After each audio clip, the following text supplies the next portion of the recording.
Good afternoon, dear friends, and welcome to our today's podcast. What a special day and a special moment with special people. Thank you very much. I greet you, everyone. Thank you. Wow, it's nice having you here. And today, our dear brother is going to talk to us, share with us what is communication in marriage. All right, so this is what we're going to talk about. What is marriage and what is communication in marriage in your own understanding? Thank you very much for bringing me here. And at the same time, it's one of the very important topic, especially in terms of marriage as they are concerned. Yeah. And in terms of marriage, it's a union between two people with the blessing of the Lord. Okay. So when we are talking about marriage, it's not a simple institution. It's an institution that God has blessed, and at the same time, the devil is fighting very hard to fight against marriages. Okay. Thank you. Okay. So, all right. Thanks for the explanation, a very short explanation of what marriage is. But communication now, when you talk of communication in marriage, how do you understand it? Okay, that's fine. Communication is very important in our marriages, and in terms of how I understand it, communication comes in different ways. All right. People can communicate physically, they can exchange words, and at the same time, communication is an exchange of messages. Exchange of messages through different ways. Okay. So we can exchange through verbal and even through our attitudes or even our gestures in many different ways. And communication is very important in marriages. So, can people live under the same roof, under the name married, barely talk to each other, and they still say they are communicating? That's fine. When we are talking about talking to each other, I just want to clarify something that is very important.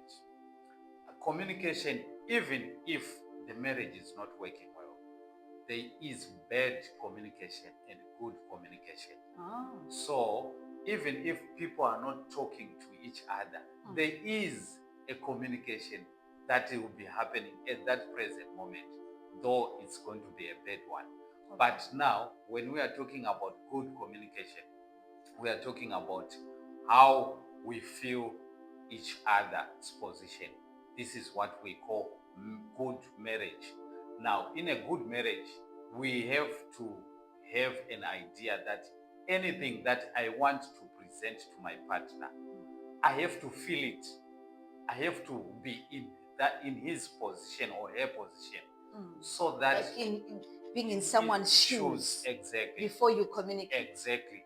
That is very important in communication. Now, the idea that you've talked about, the issue of barely communicate or poor communication skills, it's something that is not good, and at the same time, I feel that as men, we have some challenges in terms of communication. My friend, Yes. you are the only, okay, I can't say only, right? But you are among few men that I've talked to that acknowledge that the male gender has challenge in communication. But okay, continue. What is the challenge of the male gender? Yes. The thing that I just wanted to explain in terms of men have got poor communication skills.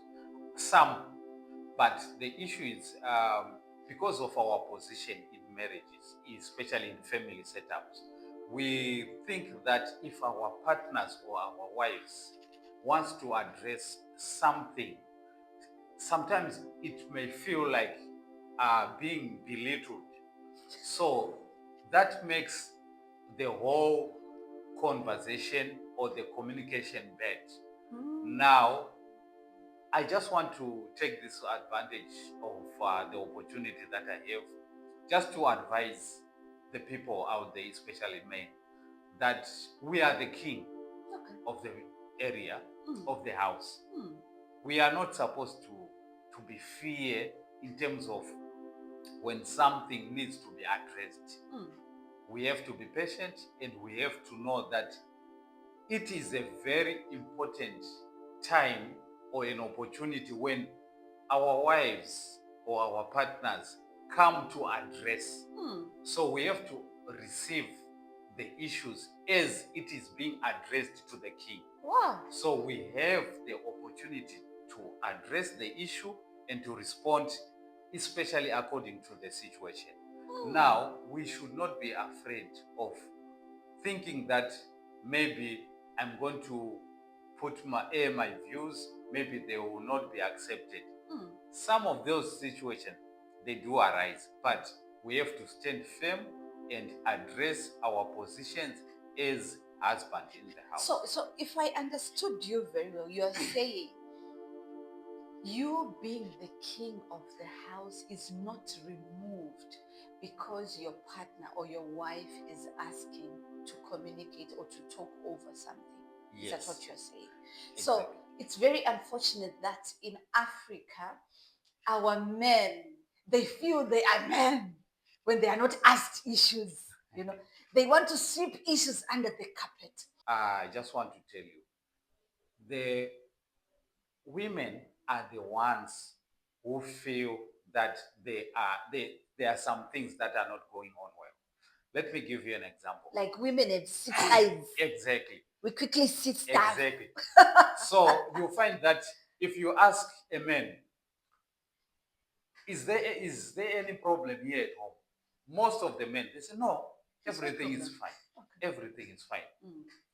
But when it comes to a woman or the housewife, they are very easy and they are so sensitive and they know the things that are not all right at home. Mm. But now, as for us, especially men, we think that even if we rectify or we see that there are some issues that are not well, we tend to give a blind eye to some red flags. Okay. Yes, that is our weakness, and we think that this little issue or a problem, I think it does not have a level of an alarming level Mm. that can affect our communication or Mm. our good well-being of a marriage. Okay. So that is one thing that is very important, and I want all the women out there to understand it. Why am I saying that? Because sometimes the pressure that might come to to women or to wives that they need an issue to be addressed, that element of pressure, it might be a little bit exaggerated, that at the men's side it will start to repel. Mm. So that idea should be So how do understood. we manage? Exactly. Because here in front of me, I have a man Yes. who feels belittled Yes. when I ask that we need to talk. Yes. Okay. But on the other hand, I'm seeing the red flags. I'm seeing things are going out of hand. Exactly. And I need you to talk. Exactly. And you're not giving me time to talk. What do we Exactly. do?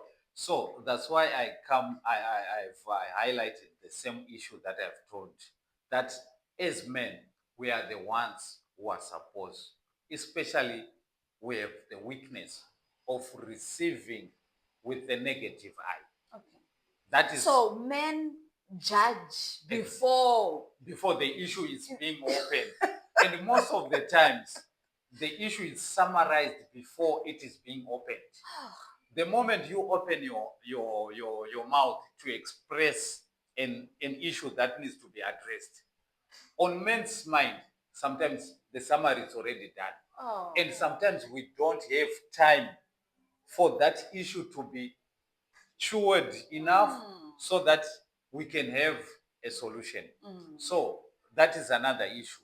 Now, on women's side, let's not, in terms of pressure, the element that I just wanted to bring to women is sometimes it's not about trying to force an issue to be discussed at that present moment, whereby you are really Mm. in fire, you Mm. feel that your shoes are burning. Mm. But sometimes when you do that, it can end up without having good results. Okay. So we Yes. need, as women, we need to judge analyze. and analyze. Is it Exactly. the best time to Exactly. talk? Exactly.